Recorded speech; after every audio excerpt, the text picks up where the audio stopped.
এবার থেকে চিংড়ি মাছের মাথাও ফেলে দেবে না। দেখো চিংড়ি মাছের মাথা দিয়েও কত সুন্দরভাবে খাওয়া যায়।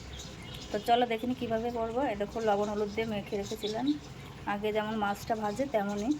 তারপরে তেলের পরে ভেজে নিলাম মাছ ভাজার মতো করে। তো চলো এবার বাকি কী দিয়ে দিই দেখে নাও। এ দেখো নিয়ে নিলাম ছোট্ট একটা আদার টুকরো, একটা আদা দিয়ে দিলাম, কাঁচা লঙ্কা দুটো।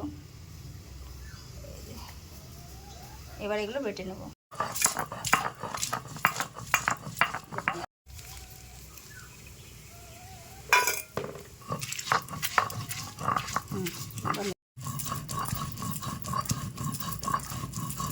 শুধু মাঝখান